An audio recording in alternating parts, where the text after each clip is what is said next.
24 साल से ये व्यक्ति जेल में है, तो 24 साल के बाद तो वैसे ही इसकी जिंदगी खत्म हो गई, अब बचा क्या? 24 साल जो व्यक्ति जेल में रह गया, अब उसके बाद उसका क्या बचा? तो आप जितनी आसानी से क्रिमिनल समझ लेते हैं लोगों को, ऑन स्पॉट जब जाइए जरा घूम करके देखिए कभी क्या स्थिति में लोग रह रहे हैं, क्या इनह्यूमन कंडीशन है। जो दबा कुचला हुआ व्यक्ति है उसके ह्यूमन राइट्स की परवाह जो है बहुत मुश्किल हो रही है। 24 साल जो व्यक्ति जेल में रह गया, आप उसको कह रहे हैं कि साहब इससे ये संभावना है, और वो जब व्यक्ति वापस लौटेगा उसको सोसाइटी में एसिमिलेट करना मुश्किल होगा, उसको सोसाइटी में बैठने की जगह मिलनी मुश्किल होगी।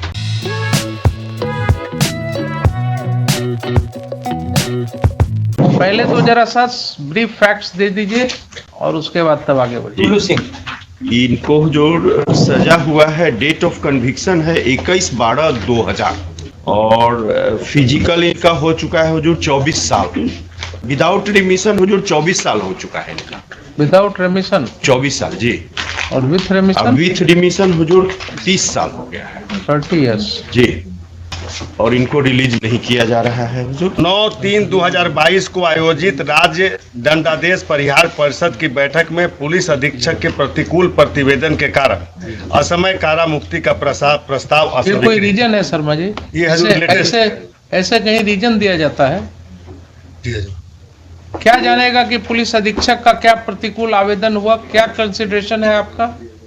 हजूर काउंटर देख लेते हैं डिटेल। आपका पुलिस अधीक्षक फिर बोलेंगे तो बहुत सी बातें जाएंगी पब्लिक डोमेन में। आपका पुलिस अधीक्षक कोई काम करता है क्या सिवाय इसके कि पोस्ट ऑफिस के जैसा काम करता है?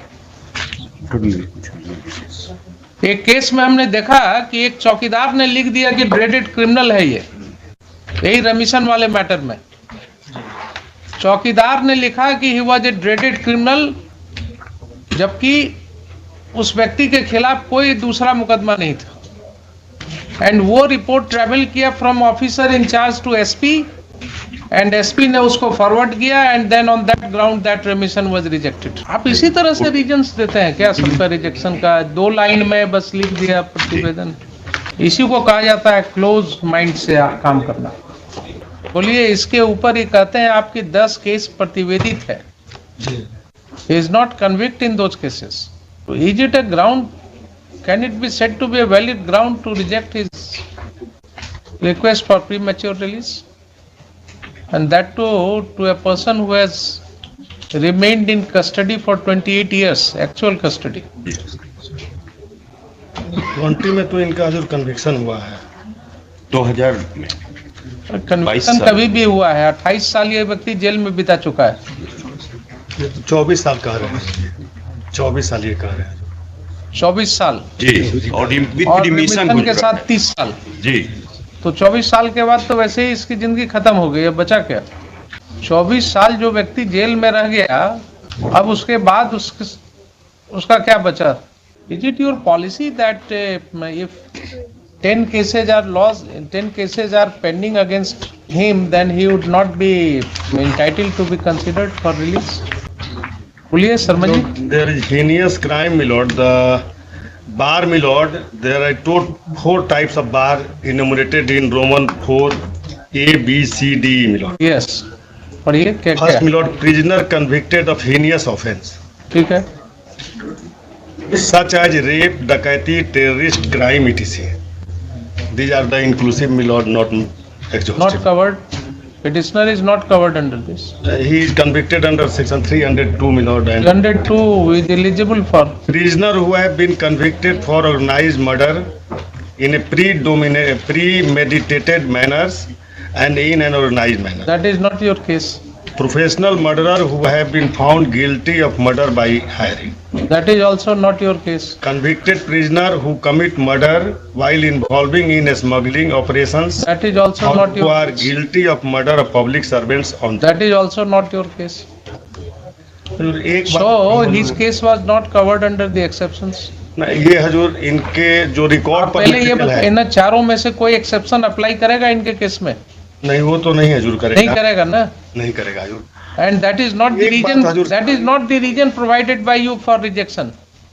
Annexure P/5 says कि इनके खिलाफ 10 मुकदमा लंबित है अभी, और इसलिए इनको अगर छोड़िएगा तो फिर से ये इन्वॉल्व हो सकते हैं क्राइम में। 24 साल से ये व्यक्ति जेल में है। आपके एसएसपी को क्या इंफॉर्मेशन है कि ये 24 साल के बाद जेल से निकल करके फिर से क्राइम में इन्वॉल्व हो सकते हैं? लिख दिया। ये तो किसी भी व्यक्ति के बारे में वैसे भी बोला जा सकता है। जब सकने वाली क्रिया में आप जाइएगा, नहीं, since there is 10 cases pending 10 and the cases, tender age of his Mr. Milord Sharma, 10 cases as under trial prisoner. under trial, Milord. Therefore, Presumption Milord, will be of therefore, Milord, innocence. there is possibility to influence the evidences. Very good, very good. So you are not visiting the Milord, jail's premises. सुनिए, P6, Milord. सुनिए, jail premises आपने नहीं visit किया है ना? We are visiting the jail premises, and my observation was that even the convicts who were facing life imprisonments, they were behaving so cordially and in a disciplined manner. जितने discipline के साथ वो वहां थे,